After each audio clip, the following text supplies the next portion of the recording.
ingin mempresentasikan hasil makalah kami yang dimana judulnya itu Pasar Konsumen dan Perilaku Konsumen. Nah, untuk materi pertama itu akan dibacakan oleh teman kita atau saudari kita yaitu Emi Widya Astuti. Iya, silahkan. Baik, jadi di sini kami akan membahas tentang pasar konsumen dan perilaku pembelian konsumen. Pasar konsumen dan perilaku pembelian konsumen merupakan dua aspek kunci dalam dunia pemasaran modern. Di era digital, konsumen dihadapkan pada banjir informasi, iklan yang dipersonalisasi dan taktik pemasaran yang semakin canggih, yang seringkali mengaburkan batas antara kebutuhan nyata dan hasrat yang diciptakan. Perilaku konsumen kini tidak lagi sepenuhnya rasional, melainkan dipengaruhi oleh algoritma, rekomendasi, tekanan sosial, dan strategi marketing, dan memanfaatkan bias kognitif. Fenomena seperti impulse buying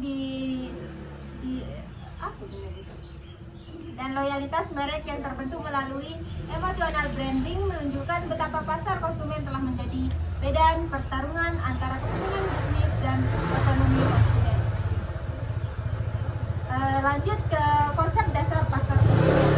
Definisi pasar konsumen apa sih yang dimaksud dengan pasar konsumen tersebut? Jadi, pasar konsumen merupakan sekumpulan individu atau rumah tangga yang membeli barang dan jasa untuk dikonsumsi secara pribadi dan bukan untuk tujuan bisnis. Sekali lagi, untuk pribadi bukan tujuan bisnis. Lanjut ke karakteristik pasar konsumen. Di sini ada bersifat heterogen dengan kebutuhan dan preferensi berbeda, terus responsif terhadap stimuli pemasaran seperti iklan dan diskon, dan dipengaruhi faktor sosio-kultural seperti nilai budaya dan kelas sosial. Definisi perilaku pembelian, proses pengambilan keputusan dan aktivitas fisik yang dilakukan individu dalam mengevaluasi, memperoleh, menggunakan, serta mengkonsumsi barang atau jasa. Next, materi selanjutnya yang akan disampaikan oleh Eni Widani. Baik, di sini ada beberapa jenis-jenis perilaku pembelian konsumen. Yang pertama, kompleks buying behavior terjadi ketika konsumen sangat terlibat dalam pembelian produk mahal atau berisiko tinggi seperti mobil atau elektronik. Proses ini melibatkan penelitian mendalam terhadap merek dan fitur. Yang kedua, dishonest buying. Konsumen memiliki keterlibatan tinggi, tetapi kesulitan membedakan antar merek. Pasca pembelian, mereka mungkin mengalami ketidaknyamanan dan mencari validasi. Yang ketiga, habitual buying behavior. Pembelian rutin dengan keterlibatan rendah dan tanpa evaluasi merek mendalam, misalnya sabun atau makanan ringan. Dan yang terakhir, variety seeking behavior. Konsumen cenderung berganti merek untuk mencari variasi, terutama pada produk seperti snack atau minuman. Adapun proses pengambilan keputusan pembelian, ada beberapa proses, yaitu pengenalan kebutuhan. Konsumen menyadari adanya masalah atau keinginan yang belum terpenuhi. Ini bisa dipicu oleh faktor internal seperti rasa lapar atau faktor eksternal seperti iklan yang menarik. Yang kedua, pencarian informasi. Konsumen mencari informasi melalui sumber internal atau pengalaman atau eksternal rekomendasi iklan. Di era digital, pencarian online menjadi sumber utama informasi produk. Yang ketiga, evaluasi alternatif. Membandingkan merek berdasarkan atribut seperti harga, kualitas, atau reputasi. Konsumen membuat kriteria evaluasi berdasarkan prioritas kebutuhan mereka. Yang keempat, keputusan pembelian. Pemilihan produk dan tempat pembelian yang mungkin dipengaruhi oleh diskon atau ketersediaan. Faktor situasional dapat mengubah keputusan pada menit-menit terakhir. Yang terakhir, perilaku pasca pembelian. Kepuasan atau ketidakpuasan yang mempengaruhi loyalitas dan ulasan konsumen. Pengalaman ini akan mempengaruhi keputusan pembelian di masa depan. Baik, selanjutnya ada faktor-faktor yang mempengaruhi perilaku pembelian, yaitu pertama, 1. Faktor psikologis, motivasi dan dorongan internal. 2. Persepsi terhadap produk dan merek. Kemudian pembelajaran dari pengalaman sebelumnya, sikap dan keyakinan konsumen. Selanjutnya ada faktor sosial, pengaruh keluarga dalam keputusan, kelompok referensi dan peer pressure, dan peran dan status sosial konsumen. Kemudian komunitas dan lingkungan sekitar. Selanjutnya ada faktor budaya, nilai-nilai budaya yang dianut, subbudaya dan identitas kelompok, kelas sosial dan stratifikasi, tradisi dan kebiasaan lokal. Kemudian ada faktor personal, usia dan tahap siklus hidup, pekerjaan dan kondisi ekonomi, gaya hidup dan aktivitas, kepribadian dan konsep diri. Kemudian ada praktik kapitalisme konsumen, manufaktur desires.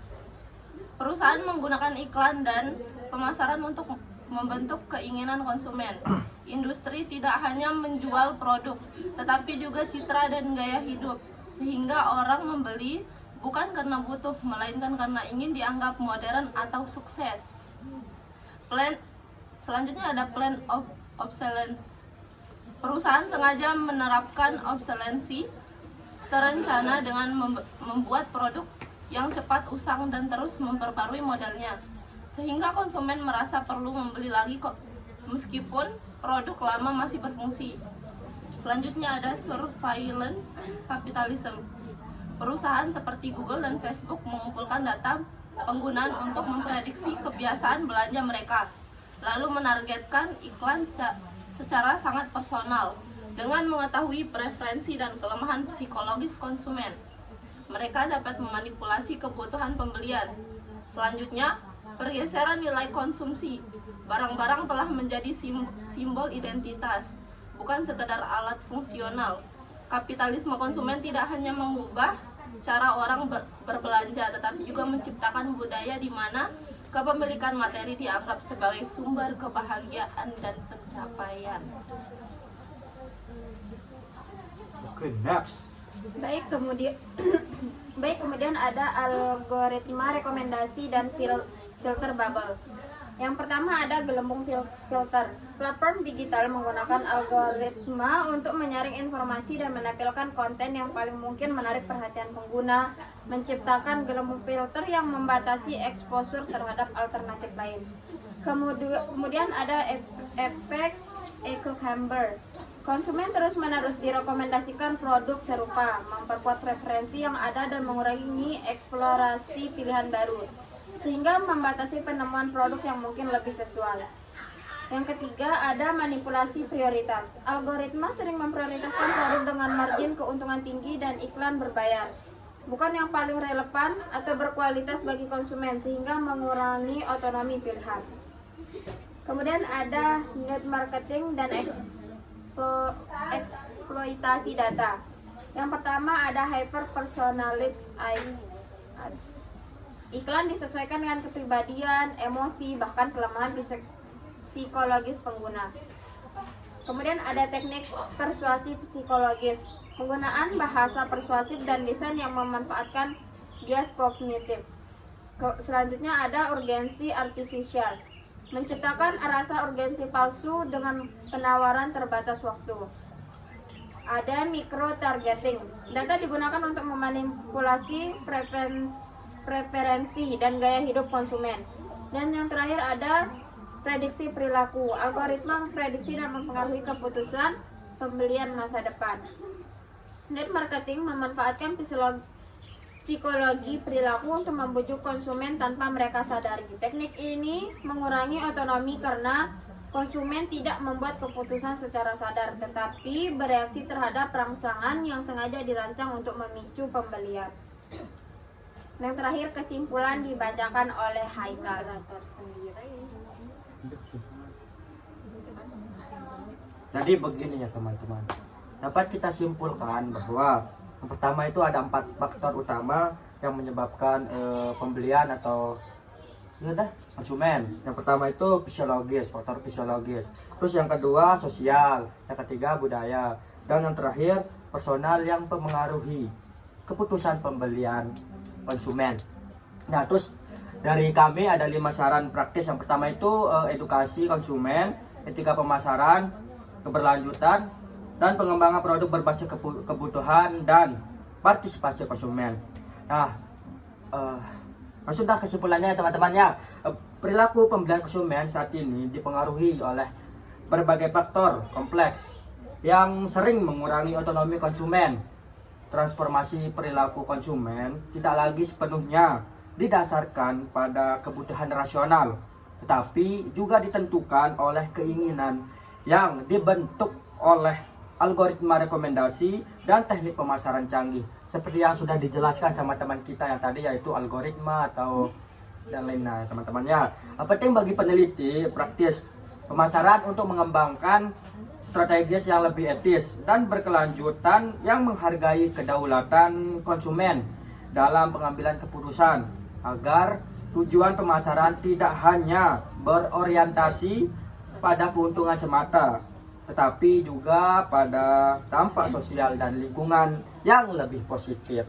Nah, mungkin sekian dari kelompok 4. Kurang lebihnya mohon maaf apabila ada kata salah. Sekian dari kami, minal aidin wal faizin. Mohon maaf lahir dan batin. Assalamualaikum warahmatullahi wabarakatuh.